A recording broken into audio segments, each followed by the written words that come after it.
first of all, I believe the local government elections is in jeopardy. There has been widespread forgery. If the GCOM is to take the required action, first of all, a lot of the candidates to the PPP will have to be nullified because they are supported by forged signatures, and that in itself is a problem, apart from the fact that it's a crime. So I think the local government elections in Japan, I cannot see how GCOM will go ahead with an election in which across the country the People's Progressive Party has forged the signature. I got information from Linden today that signatures are forged. Pleasance signatures are forged. Region 5, it is widespread. And then they lose it now as well. And as we continue, and in addition to that, let me tell you what they're doing in Wakenham, in Rose Hall. They went to people and forcing them to come off the list, supporting the APNU. So clearly the PPP is establishing themselves as the true leaders of the nation. The PPP clearly does not have the support it claims to have. If it had the support, why then would it be forging signatures? If they had the support, why then would Jagdeo have to apologize for the dead signing? Why is it people who should have thumbprints signed? It is evident that the PPP is in trouble. Now it is compounded by the fact that the Elections Commission has been compromised. The CEO is not qualified for the job. The deputy is not qualified for the job. What that suggests is that they are putting political people in place to be able to be involved in the normal skullduggery. So I dispatched a letter to the Commissioner of Police this morning saying to him, we need to provide him with the evidence that we have accumulated that people forge signatures. And therefore we expect the police commissioner to act. But knowing that the police force is politicized, we will have to take other actions because they are not likely to enforce the law.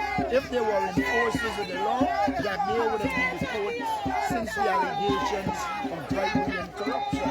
So what you have is a circle of illegality. And when you look at some of the people the PPP put on the list, many of them have had conflict with the law. Many of them are under the PPP banner for protection.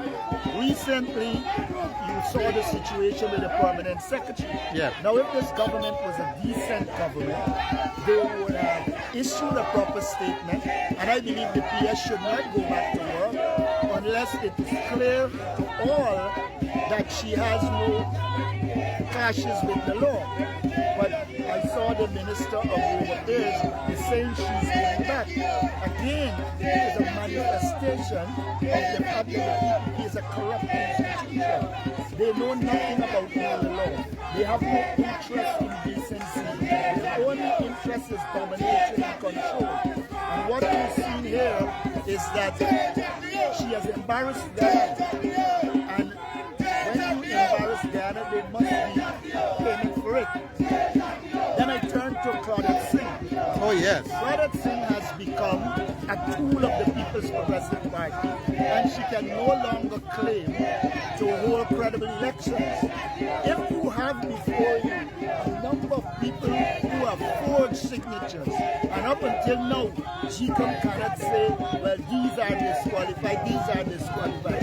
It means that the entire system is compromised, and so we will have to relook the situation and do everything to ensure that there are no local government elections.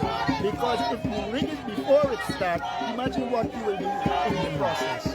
So I believe that we have a situation which we have to deal with, and we have to take on this one. Thank you, Commander. I know the Home Affairs Minister is kind of silent with PS situation. Do you think there's a cover-up of something? Well, there's always the PPP is a criminal cabal, and criminals protect criminals.